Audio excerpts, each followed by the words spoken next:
Pokoknya kita lihat nih, COVID nih. COVID ini memang saya di siraman kalbu menerangkan, ada yang turun, bisa COVID-19 karena tahunnya di 19, bisa 20, 21 dan sebagainya menurut mereka. Tetapi yang saya amati ini 19, ada, bisa aja di atasnya lagi, ada, bisa aja di atasnya lagi, ada, ini sudah turun semua. Nah, di yang COVID-19 itu hanya menularkan biasa aja, reaktif. Kalau yang sekarang di swab, yang sekarang di apa namanya, di rapid test itu dia reaktif. Nah itu yang COVID-19-nya. Kemudian yang atasnya, nah yang atasnya itu memang ada nih, dia sudah demam, dia sudah kena, kemudian ya agak-agak sesek, dia kena, dia di penjara, di penjara, Di rumah sakit, diisolasi, isolasi itu ya. 14 Iya. hari, kemudian masih aja positif. Nah, ini yang di atasnya COVID-19. Entah teman-teman ilmuwan menamakan apa, saya tidak tahu. Nah, gitu ya. itu bisa kalau orang yang seperti itu, insya Allah nanti dia akan sembuh. Insya Allah, tapi dia memang carrier. Dia akan membawa nanti COVID itu ke semua lini. Berarti menurut pandangan Pak Ustadz itu beda-beda virusnya itu, Pak Ustadz? Beda virusnya, Oh, gitu? insya Allah beda, karena virusnya beda-beda. Nah, yang terakhir ini yang saya kemarin, sebenarnya saya udah cerita di Siraman Kolbu itu. Subhanallah. Atau kalau enggak itu saya di YouTube saya cerita, bahwa yang ketiga ini, COVID ini turun, itu kena langsung demam, sesak, sakit perut, nggak ada 3 hari mati, atau 3 hari mati, atau 4 hari mati. Nah, itu yang saya ceritakan, inilah yang jenis COVID yang membunuh, yang dia bermutasi. Jaggernya COVID itu kira-kira. Ya, kira-kira seperti itu. Nah, ini memang nggak bisa. Jadi istilahnya COVID diajak perang itu mau perang sama siapa? Yang menurunkan COVID itu Allah Ta'ala. Kalau seorang mengajak perang COVID berarti dia mengajak perang Allah. Masya Allah. Kalau itu seorang Muslim, kok kayak dia itu nggak ngerti sama Allah sih? Subhanallah. Nah harusnya kalau dia seorang Muslim, satu boleh dia itu pakai masker, boleh, cuci tangan, hand sanitizer, boleh, salah, boleh. Semuanya tempat umum dan ini ngikutin peraturan pemerintah, boleh. Kalau saya nggak akan menolak, boleh. Karena saya di tempat umum juga sama, saya pakai masker dan sebagainya. Tapi jangan diajak perang COVID ini, mohonlah kepada Allah Ta'ala.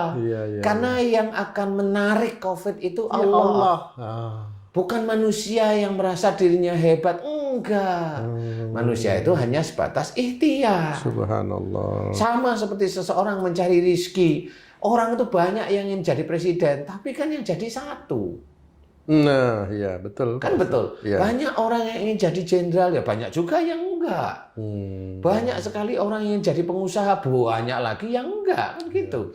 Jadi itu yang mengizinkan siapa? Yang mengizinkan Allah.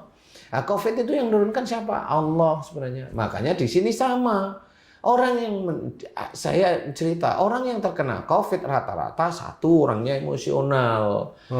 Yang kedua sombong. Sombong Pak Ustadz. Sombong rata-rata. Dalam hal apa kira-kira Pak Ustadz yang berhubungan ini dengan COVID? Kalau emosional jelas ya takut yang berlebihan juga ya. Kemudian emosional itu marah yang berlebihan, marah yang disimpan. Itu aja yang saya amati. Ada kok sebenarnya beberapa teman-teman kita itu yang dia reaktif ada yang terkena dia harus isolasi diri 14 hari. Ada rata-rata saya amati memang orangnya itu emosional.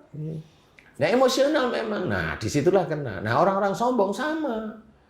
Orang-orang sombong itu ya merasa dirinya mampu, merasa dia bisa, merasa dia jadi pejabat, merasa dia jadi orang hebat. Nah orang-orang itu yang kena ya orang-orang yang level-level pejabat itu pada kena. Nah karena mereka ya memang itu yang dikerjain rata-rata. Nah disinilah kita harus pahami. Kenapa? Karena mereka itu rata-rata nggak inget sama Allah Ta'ala. Ingatnya cuma sholat. Ya alhamdulillah kalau dia sholat. Tetapi kalau setelah sholat lupa lagi. Dia itu rasa bahwa apa yang dikerjakan benar. Apa yang dikerjakan itu orang harus nurut.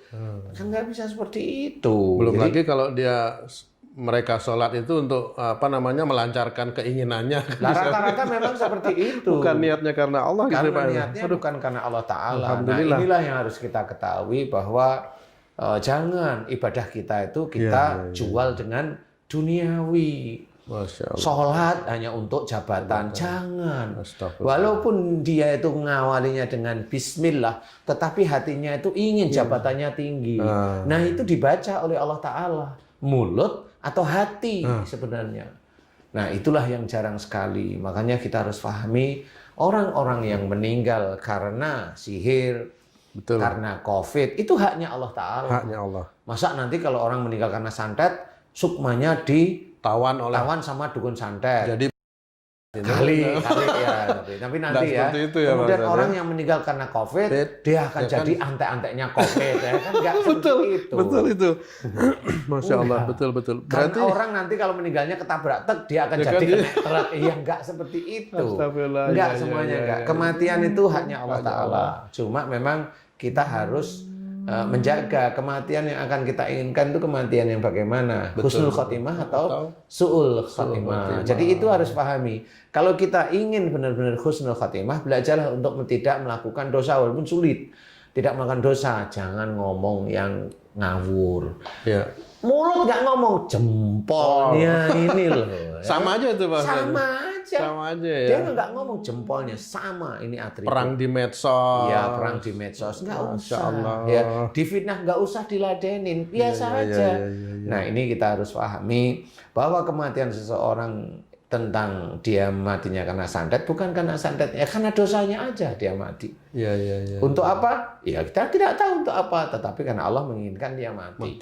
Ya, Masya Allah. jangan umpamanya kita ini orang baik tapi kok matinya cepat, kita nggak boleh ngomong seperti itu. Ya. Itu yang tahu Allah Ta'ala. Memang dia orang baik, yang dinilai nggak taunya diemnya. Nggak taunya dia diem, hobinya memang jengkel sama orang tuanya. Nyimpen marah sama orang tuanya. Oh, orang lain taunya ya baik. Nggak pernah ngomong, ya kan? Ya, betul. Nah, dengan begitu kita harus waspadai bahwa kalau bisa kita jadi orang yang benar-benar melakukan kebaikan. Innahum kanu qabla dzalika muhsinin. Nah, itu harus itu. Sesungguhnya mereka di dunia selalu berbuat kebaikan. Jalankan itu. Kebaikan orang muslim adalah sholat pertama. Kan gitu ya. Puasa di bulan Ramadan. Kemudian tambahkan sunnah-sunnahnya. Kemudian baca Quran. Itu kemudian apa? Mulai hormati orang tua, hormati orang tua. Orang tua kalau bicara, dengarkan bicaranya. Jangan dilawan. Nah, anak-anak zaman sekarang itu orang tua dilawan. Lah stroke lah dia. Lah iya kan, teman-teman dokter yang lain banyak sekarang stroke, banyak yang gulanya tinggi. Lah gimana? Lah anak muda itu dibiarkan sama orang tuanya. Kalau anaknya itu pintar ngomong itu dibiar anak saya pintar. Iya. Besok dia belum tua sudah kena gula. Kenapa? Orang tuanya diajak debat mulu. Dia belum sampai tua, belum umur 40 sudah kena kolesterol, sudah kena asam urat. Ya itu awalnya dia merasa hebat. Ya sudah, silahkan aja menikmati. Paling rumah sakit penuh kayak COVID sampai saat ini. Ya ini kita harus pahami, hati-hati. Islam itu rahmatan lil alamin. Ya kita harus pahami. Ayolah belajar menjadi orang yang baik walaupun susah. Yang susah itulah yang insya Allah mudah-mudahan betul-betul bisa masuk surga. Yang merasa mudah, nah itu saya juga tidak tahu. Masuk surga itu susah, masuk surga itu tidak gampang. Salah satunya adalah menjaga bicara, menjaga jempol-jempol ini, tidak ngomong ngawur, menjaga hati, menjaga pikiran. Itu susah. Nah, orang yang sudah seperti ini, yang muslim pasti akan dipilih oleh Allah Ta'ala karena ada kiroman katibin yang sering memberikan kepada Allah, memberikan catatan kepada Allah Ta'ala. Ayo kita fahami, insya Allah orang mati kena sihir tidak akan jadi. Berarti arwahnya kembali ke alam ruh kira-kira. Ya, kalau ruhnya kembali pada Allah Ta'ala, yang jiwanya jadi alam barzah, nunggu sampai kiamat. Ya, baik. Mudah-mudahan ini bisa menjadi pencerahan nanti. Demikian, terima kasih Pak Ustadz atas